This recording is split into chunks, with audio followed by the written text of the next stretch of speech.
ஒரு rapid fire மாதிரியே கேட்குறேன். ஒன்று வந்து இந்த தீர்ப்பை ஏன் நாடே கொண்டாடுது? 1994 பொம்மை தீர்ப்பு வந்துச்சு. இன்று வரையிலும் அது வந்து மாநிலங்களுக்கு ஒரு பாதுகாப்பு. நம்ம அரசியல் அனுபவத்திலேயே எதை எடுத்தாலும் டிஸ்மிஸ் பண்ணுவோம் அப்படின்னு மிரட்டுவாங்க. ஆமாம், தமிழ்நாட்டில் எல்லா ஆட்சிகளும் இதை அனுபவிச்சிச்சு. கலைஞர் ஆட்சி டிஸ்மிஸ் செய்யப்பட்டுச்சு, அதிமுக ஆட்சி டிஸ்மிஸ் செய்யப்பட்டுச்சு. டிஸ்மிஸ்ங்கிற சாதாரணமாக இருந்துச்சு. இதை நிறுத்தினது 94 பொம்மை தீர்ப்பு தான். அதுக்கு பிறகு தான் பொம்மை தீர்ப்பை கண்டு பயப்பட ஆரம்பித்தாங்க. நினைச்ச போது பண்ண முடியாது. இல்லைன்னா இப்பயே இவ்வளோ முரண்பாட்டுக்கு அரசு எத்தனை முறை மிரட்டியிருப்பாங்க தெரியுங்களா? டிஸ்மிஸ் பண்ணுவோம் 356. இந்த 356 அச்சத்தை பொம்மை தீர்ப்பு போக்குனுச்சு. அதற்கு பிறகு வந்திருக்கிற மிக முக்கியமான தீர்ப்பு இது. அவ்வளோ ஹிஸ்டாரிக்காக பார்க்குறீங்க? ஆமாம், அவ்வளோ முக்கியத்துவம் வாய்ந்த தீர்ப்பு. ஏன்னா மாநில அரசு மக்களால் தேர்ந்தெடுக்கப்பட்ட ஒரு சட்டப்பேரவை தன்னுடைய கொள்கைகளை தீர்மானங்களாக்கி சட்ட முன்வடிவுகளை ஆக்கி கொடுத்தால் அதை போட்டுக்கொண்டு உட்கார்ந்து கொள்ள முடியும். அந்த நீதிமன்றங்கள் பயன்படுத்திய சொல்லே சிட்டிங் ஆன் த ஃபைல், காலவரம்பின்றி சிட்டிங் ஆன் த ஃபைல். இடையில இவ்வளவுக்கும் இப்போ சில தீர்ப்புகள் வந்துச்சு. இப்போ குறிப்பாக அந்த கருணை மனுக்களை காலவரம்பின்றி வச்சு கொண்டு சம்பந்தமாக சதாசிவம் சொல்லும்போது என்ன சொன்னார்னா, inordinate and unexplained delay is unconstitutional. Article 21 இது மீறுதுன்னு சொன்னார். மறுத்து பார்த்தாங்க, எதுவுமே நடக்கலை. அப்புறம் தான் இறுதியாக அந்த முடிவு வந்துச்சு, அந்த தாமதத்தை சொல்லிய.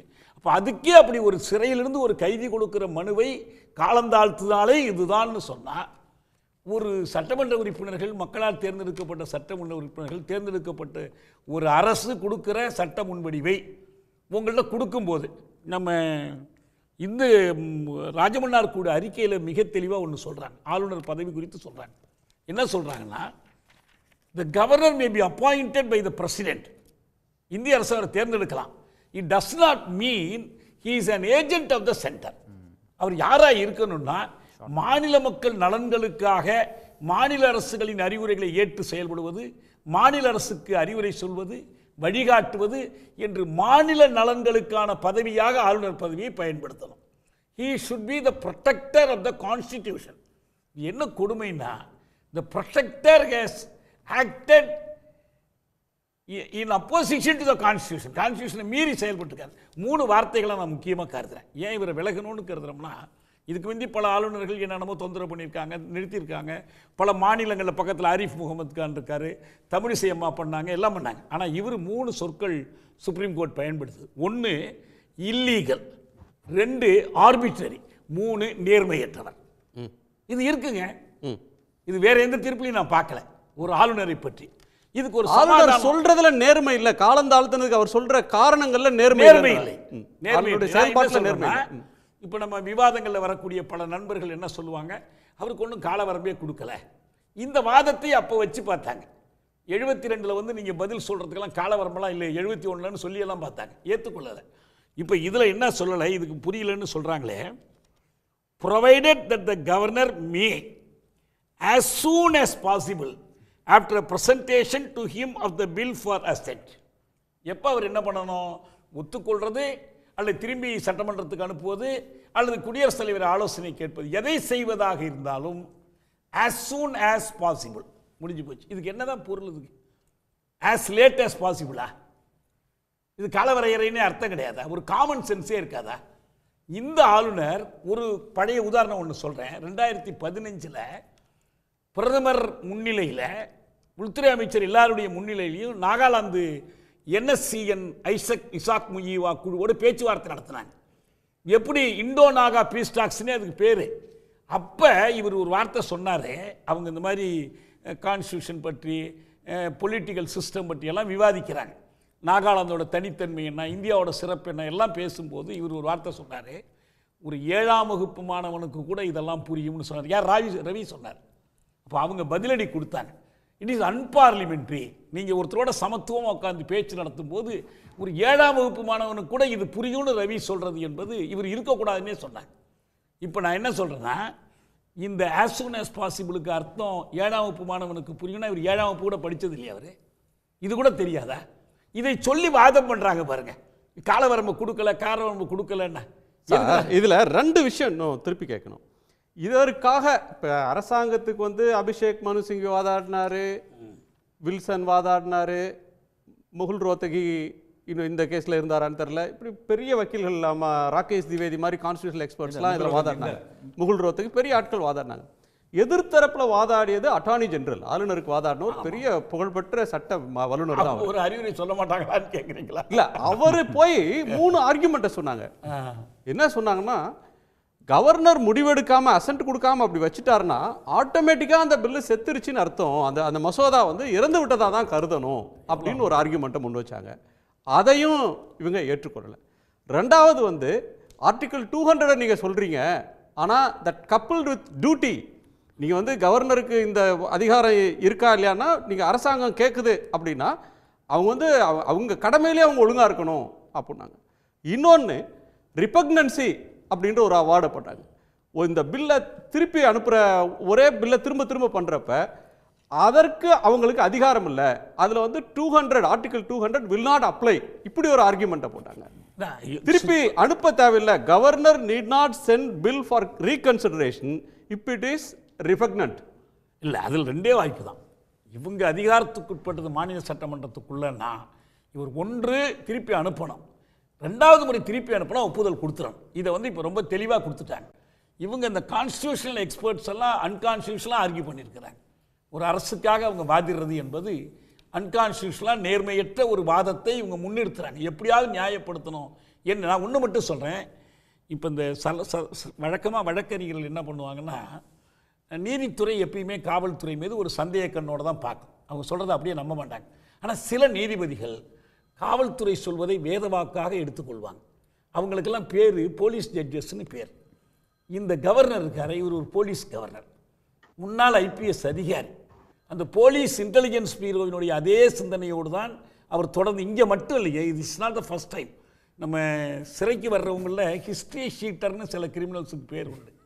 Ravi is a history sheeter. நாகாலாந்தில் இவர் போய் என்ன பண்ணார்? கடுமையான பதத்தை பயன்படுத்துறீங்க நீங்க, ரொம்ப கடுமையான பதத்தை. வரலாறு படைத்தவருங்கிறங்க, வரலாறு படைத்தவருங்கிற அவர் வரலாற்று ஏடுகளில் இடம்பெற்றவர்.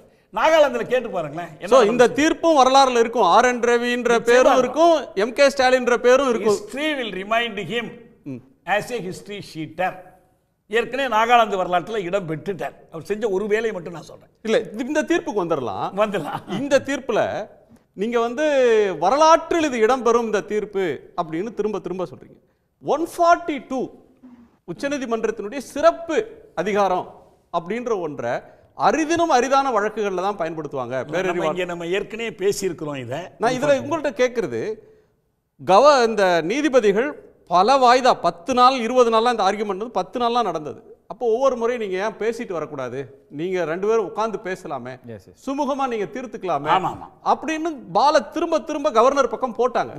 ஏன் அவர் அந்த மெசேஜை கவர்னரோ யூனியன் கவர்மெண்ட்டோ உள்வாங்கிக்கல, மீண்டும் மீண்டும் ஏன் அதில் ஆர்கியூ பண்ணிக்கிட்டே இருந்தாங்க? இப்போ நமக்கு தெரிஞ்சே இது ஃபர்ஸ்ட் டைம் இல்லை. நமக்கு தெரிஞ்சு பேரறிவாளன் உள்ளிட்ட 7 பேர் வழக்கில் இதையே செஞ்சாங்க. வாய்ப்பு கொடுத்து பார்த்தாங்க, கொஞ்ச நாள் கொடுத்து பார்த்தாங்க, கடைசியாக ஒரு கட்டத்தில் சொல்லிட்டாங்க, நாங்கள் தான் முடிவு பண்ணுவோன்ட்டாங்க. நீங்கள் கான்ஸ்டியூஷன்லாம் தப்பு பண்ணுறீங்க, 162 கொடுக்கப்பட்ட விண்ணப்பத்தை நீங்கள் எப்படி பிரசிடெண்ட்டுக்கு அனுப்பலான்னு அப்போ கேட்டாங்க. அவர் இல்லை எனக்கு அதிகாரம் இல்லைன்னு கருதுறேன்னு சொன்னார். உங்களுக்கு அதிகாரம் இல்லைன்னா பிரசிடெண்ட்டுக்கு எப்படி 161 அதிகாரம் வரும்? பெட்டிஷன் 71 கொடுக்கலையேன்னு கேட்டாங்க. இப்போ அப்போ தான் இந்த இந்த கான்ஸ்டியூஷன் சொன்னாங்க, அரசமைப்பில் தவறு செய்திருக்கிறீர்கள்னு சொன்னாங்க. இந்த 142 எப்போ வருது அதை மட்டும் நான் சொல்கிறேன். அவங்க என்ன சொல்கிறாங்கன்னா, சுப்ரீம் கோர்ட்டு கொடுக்கக்கூடிய தீர்ப்புகள் they become law of the land. Case law ஆயிடுது. ஒரு law statutory law, constitution law, 2 statutory law, 3வது லா ஜட்ஜு கிவன் லான்னே பேர். சட்டத்தில் இந்த 3 வகை இருக்கு. ஆனால் அந்த ஜட்ஜு கிவன் லா சட்டமாக மதிக்கப்படவில்லை என்றால் அவங்களுக்கு என்ன தேவைப்படுதுன்னா, சுப்ரீம் கோர்ட்டுக்கு they want to meet out complete ஜஸ்டிஸ்னு பேர். நான் ஒரு தீர்ப்பு கொடுத்துட்டேன்ப்பா, என் வேலை முடிஞ்சுன்னு இருந்தால் அது அரைகுறையாக முடிஞ்சிடும். எனவே முழு நீதி வழங்க வேண்டும். அதுக்கு வேற வழியே இல்லை என்றால், வேற எந்த வழியிலும் நீங்கள் வழக்கின தீர்ப்பை செயல்படுத்த மாட்டார்கள் என்றால், இந்த 142 அவங்க கையில் கொடுத்துருக்குது அரசமைப்பு சட்டம். அந்த 142 அரிதாக தான் பயன்படுத்துகிறாங்க. ஏன்னா அரசுகள் அரிதாகத்தான் அப்படி நடந்துக்குது, மற்றபடி அந்த தீர்ப்பை மதிப்பாங்க. இல்லை, ஒரு கவர்மெண்ட் சுப்ரீம் கோர்ட்டு கூப்பிட்டு கவர்னர்கிட்ட இன்னும் 24 மணி நேரம் டைம் தரோம், நீங்கள் கையெழுத்து போடுங்க அப்படின்னு சொல்லியிருக்கலாம். அப்பவும் இவர் கையெழுத்து போட மாட்டேன்னு இவங்க மேல உள்ள இவங்க மேல இருக்கிற அப்ப பழைய வழக்குலையும் அப்படிதானே இதே மாதிரியான அவநம்பிக்கை. அதுங்க ஒரே வழக்கு ஒரே சட்டப்பிரிவு, அதுல ஒரு தீர்ப்பை கொடுத்த பிறகு மிச்ச பேர் போறாங்க நீதிமன்றத்திற்கு. இதே மாதிரி நடந்துக்குது தொடர்ந்து அரசு. அப்ப ரெண்டாவது முறை வேற ஒரு பெஞ்ச், பழைய பெஞ்ச் வேற, அறிவு வழக்குல கொடுத்தவங்க வேற, வேறொரு பெஞ்ச் என்ன பண்ணுதுன்னா, நாங்கள் ஏற்கனவே சொல்லிட்டோம், நீங்கள் கேட்கல, எனவே இப்பயும் நாங்கள் அந்த 142 பயன்படுத்தி நாங்கள் விடுதலை பண்ணுறோம், நாங்களே விடுதலை பண்ணுறோம் என்று முடிவெடுத்தார். அதுபோல தான் இது. அரிதிலும் அரிதான்னா, in order to render complete justice. இப்போ இது கம்ப்ளீட் ஆயிருக்காது. அவங்க வந்து ஆளுநர் பரிசீலியுங்கள்னு ஏன்னா சொல்லியிருந்தாங்கன்னு வச்சுக்க, அது வந்து இதாக இருக்கு. ஒரு போலீஸ் ஸ்டேஷன் உத்தரவு போடுற மாதிரி அவங்க போட முடியல. 142 வந்து ஒரு அப்சல்யூட் பவர், சுப்ரீம் கோர்ட்டுக்கு இருக்கிற உச்சபட்ச அதிகாரம். ஒருத்தரை விடுதலை செய்யலாம், ஒருத்தரை தண்டிக்கலாம், என்ன வேணாலும் ஒருத்தரை டைரக்ஷன் கொடுக்கலாம். அந்த பிரிவை பயன்படுத்தி இந்த தீர்ப்பு சொல்றாங்க கொடுக்குறாங்கன்னா, ஆளுநர் மேல அவங்களுக்கு நம்பிக்கை இல்லை, இந்திய அரசு தரப்புல சரியான முடிவெடுக்கல, அவருக்கு சரியான கைட் பண்ணல, அவரை வழிகாட்டுறவங்க அவரை வழி நடத்துறவங்க எல்லாம் இப்படி தான் இருக்காங்க, இவரும் இப்படி தான் இருக்கிறாரு, எனவே அவங்க அதை கொடுக்குறாங்கிறதே இது ஒன்று போதுங்க. அவர் தனக்கு ஒரு அவமதிப்பாக இதை எடுத்துக்கொள்ளணும். நான் முதல்ல ஒரு தரம் ஒரு கட்டுரை எழுதினேன், சைன் ஆர் ரிசைன், உங்களுக்கு தெரியும். ஆமாம். எதுக்கு எழுதினேன்? ஒரு வேளை ஒரு ஆளுநர் அவர் மனசாட்சிக்கு விரோதமாக செய்ய விரும்பலை, அவர் இந்த சட்டங்களை ஏற்றுக்கொள்ள விரும்பலைன்னா, he has the other option of resigning his job. போயிடணும், அவ்வளோதான்.